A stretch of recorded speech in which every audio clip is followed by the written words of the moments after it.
Ciao everybody, I'm Dorina, welcome to my kitchen. And so today we're going to make some little frittelle or zeppole or sfingi, however you want to call them. Depending on where in Italy you are, they call them something different. But basically they're little fried dough balls of love. No other way to put it. So anyway, so how do I look today? Do I look okay? I feel like I'm a mess, but that's okay because I've been playing in the flour and I forgot to change my apron. So you guys are just gonna get me as I was, as I am, as I is gonna be, something like that. All right, so first I want to share with you really quickly, and I hope she doesn't mind, but I make these. I've been making these since I was a kid with my grandmother. And in Sicily, they call them sfingi, so my Sicilian grandmother called them that. But I grew up also knowing them as zeppole. Well, and these are different from the zeppole of San Giuseppe. That's a whole different pastry. This is a little fried donut ball. Anyway, but I called my friend Dorina. Her name is the same as mine. She's from Roseto, like me. She lives there. And recently, she told me that she made the best ones. Better than somebody else's. We were having a conversation. And so I said to her, so I sent her a message earlier. I said, so what do you do different? I don't know if it's different or if it's just her hand and her love. But anyway, she sent me a voice message. And you just got to hear a piece of it because I'm right here. But I've got my laptop. Here I am. Right here. And I just got to play a minute of it because it is awesome. Ciao Dorina, per fare le zeppole come faccio io non ho una ricetta vera e propria. Io ci metto la farina 00, quella per fare la pasta, la bianca, non quella la semola, metto 2 uova, poi metto... So she's saying that she doesn't really use a recipe, she just puts it together. And that's what we're, you know what, I have recipes and I have them written down, but I'm going to go ahead and do it the way we usually do it. I'm going to show you how to do it au naturel.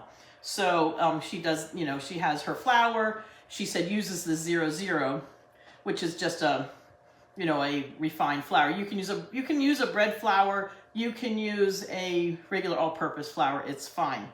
She's saying not. She goes, the flour you use for the pasta, not the semola. So not semolina. But she was trying to, as if I didn't know. But anyway, it's okay. It's really cute. And, you know, then the eggs and all this stuff. But I just love listening to her. Il latte e dentro il latte ci aggiungo... She goes, you get the milk and then you add the lievito, the yeast. You have to use regular yeast on this one. It says not a quick dough. This is a yeast dough. Ci aggiungo il lievito di birra. Lievito di birra. Ci metto 2 cucchiai di zucchero, 1 cucchiaio di sale e l'impasto. L'impasto deve essere lento, non bello. So the dough has to be like thin. It's not supposed to be a dough, thick dough. So anyway, grazie Dorina. She is speaking in our dialect and it's beautiful. And I love her because we've been friends since we were very young and she's a great cook. So anyhow, so we're going to do it the way Dorina says. So we're going to start with our flour. So use as much as you want. Now, if you're doing a recipe, one of my recipes calls for, 500 grams of flour. That's about a pound. So, or 4 good cups. So I'm going to use some. I'm not going to use all of that in case I need more. Okay, and then what we're going to do is in here, well, I've got my milk. And what I did was, you can use milk, you can actually use water.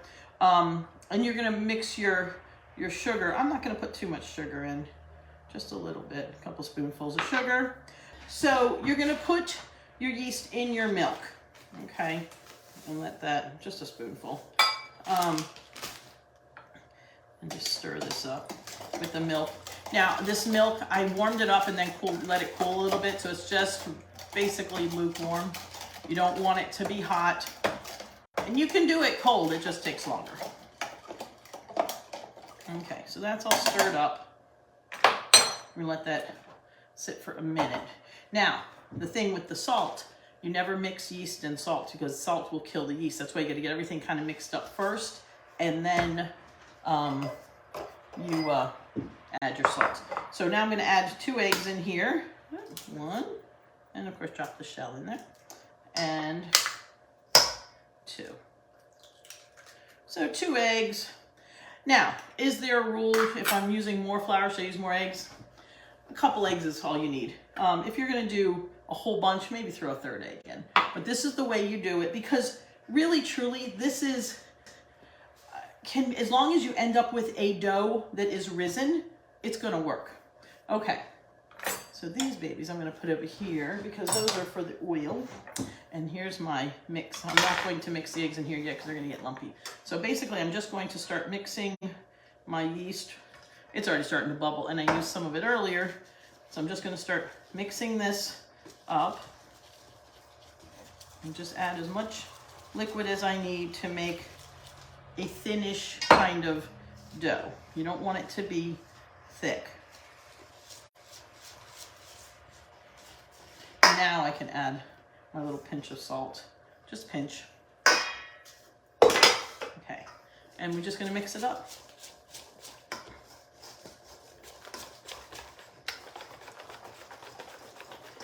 Nothing like whisking. Embrace the stir, people. This is how you get strong arms. Okay, so see how this is?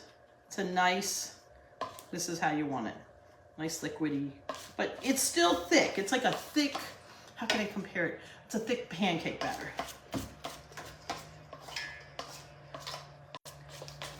You want it to be nice and mixed up and nice and smooth.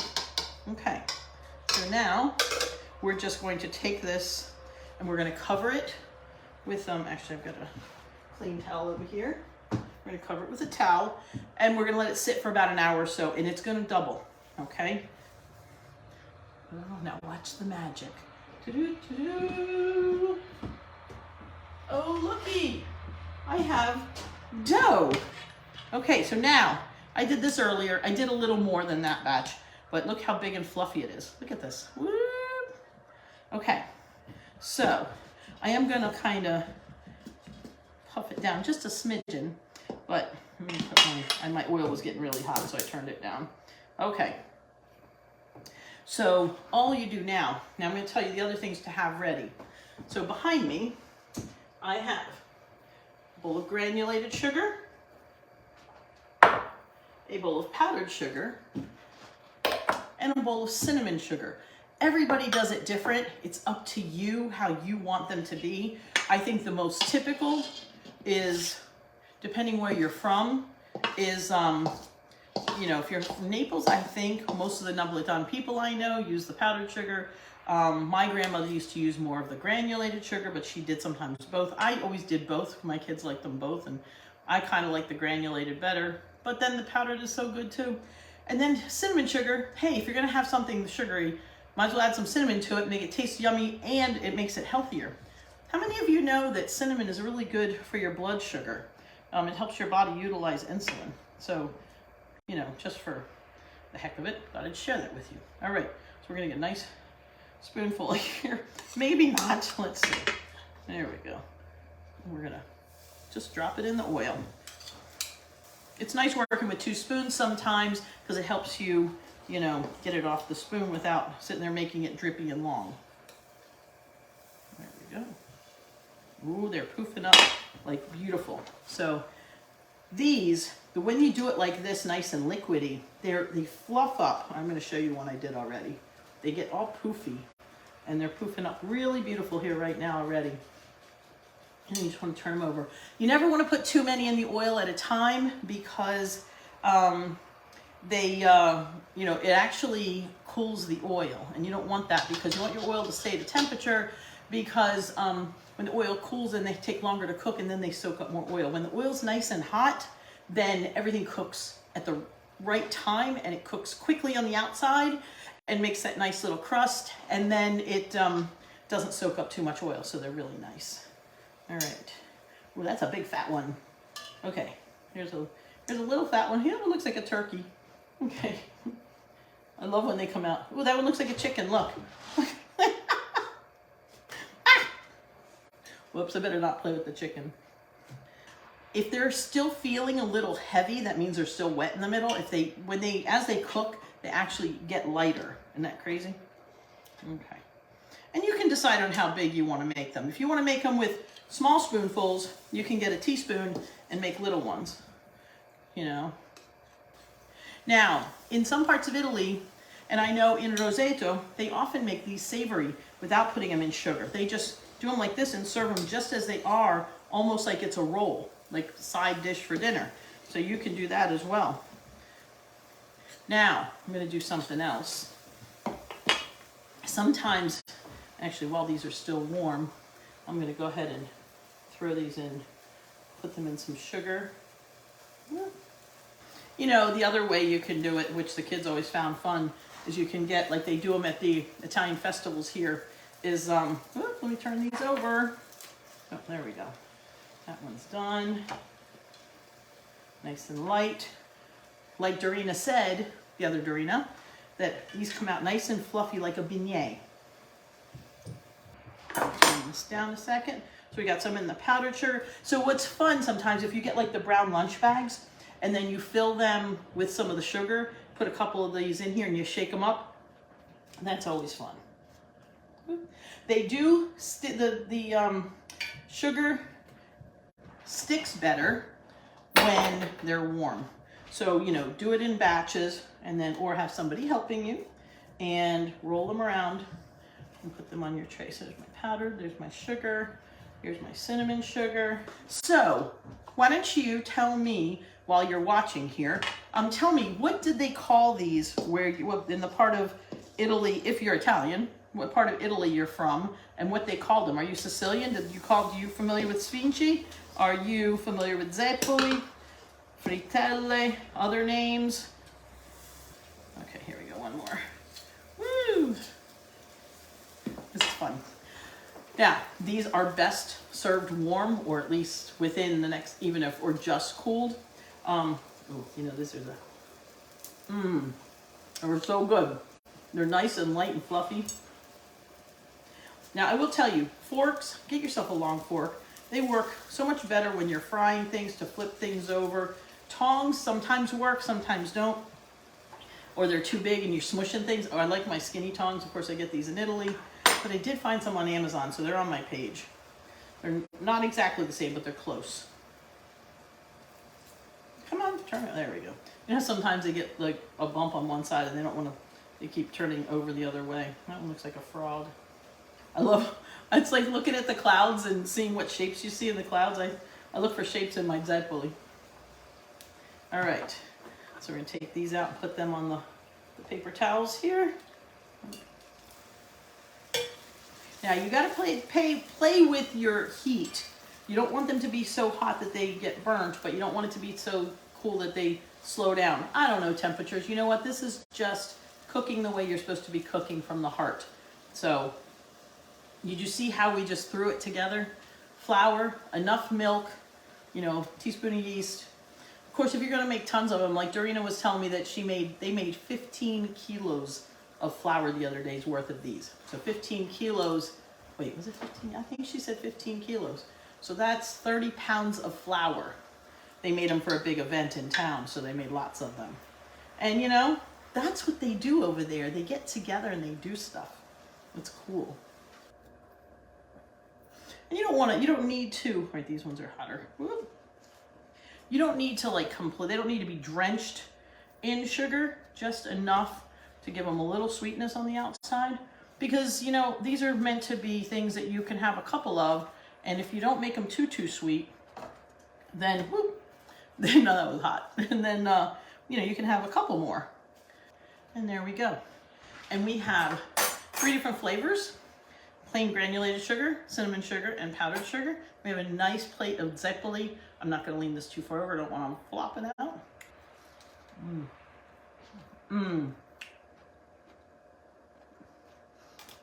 You know, Pasquale just made some coffee. Hold on.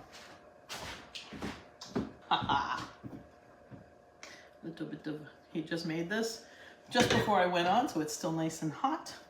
I'm gonna put just a little pinch of sugar in there, and I'm gonna use the end of this. See, this is how we do it in the kitchen when we're working. Now,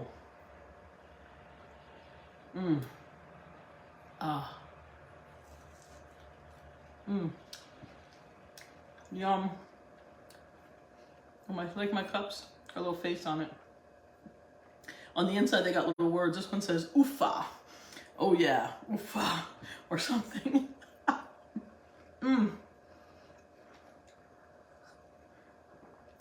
You know, there's something about having something to dunk or something to eat with your coffee.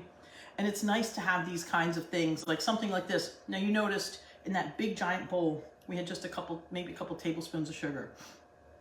And just that little teeny coating on the outside probably is the equivalent to an eighth of a teaspoon. And when you add that all up on what's on the outside of it. So it's a not too sickeningly sweet. That is a nice treat to have. You can make these in the morning for breakfast. These are nice little donuts. Now, let me show you something else really quick. I was going to do this before, and I'm going to go ahead and do it now. Something else that's really nice to do. And let's move these babies out of the way. So you can take, now you can mix it in the batter, but I'm going to just do it like this in a spoonful. But you can take a spoonful of dough, so you can mix it completely in the batter. This is common in a lot of places, and throw some raisins in it. So throw a couple raisins. These are the golden raisins here. So I'm just gonna kind of cover that up and throw this in here. We call them uva passa. Those are, or you can just put a couple right here. You know what's really good?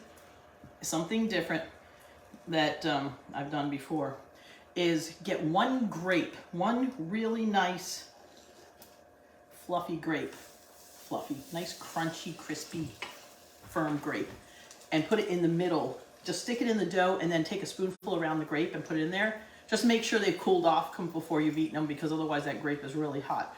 But boy, they are so good, and it's such a nice little burst of sweetness.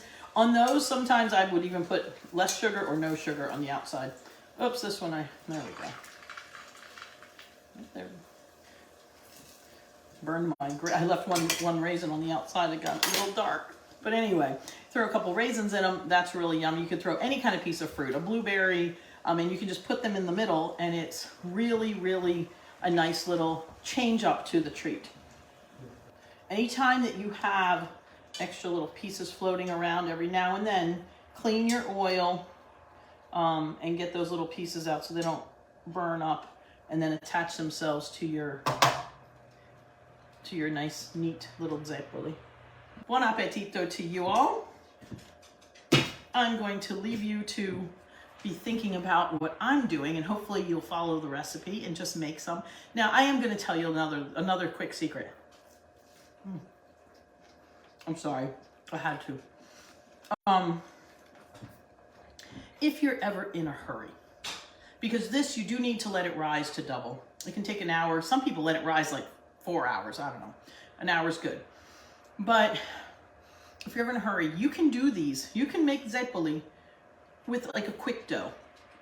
Do the same exact thing we did and use baking powder. Give it a couple of minutes, just like pancake batter. Do the same thing. And you know what? They have a little teeny bit of a different consistency, because these are a little more, yeast doughy, and those are a little more donutty. But you know what? They're both good. And if you want to do something quick, say in the morning for the kids or your husband or whoever, to make something like this, a nice little treat, you can do them. And I know some Italians out there saying, no, you can't. That's not right. You can. It's a little bit of a different texture and a little bit of a different, what do you call it, procedure. I mean, it's really basically the same procedure. You just don't have to let it rise. But it does work. They're just a little different. These are better. But they're different. So you can make them either way. You can make a quick dough, a quick yeast, so baking powder, and try it. if you ever just want to test out the idea without having to sit there and wait for it to rise. Okay? So, enjoy. And I hope you all have a great day. We will be back next time with another treat. Ciao. Don't forget, make sure you like and follow and all that baloney with all my social media, you know. I have to ask because I'm trying to hit 10,000 on Facebook. Would you guys help me? I love you. Ciao.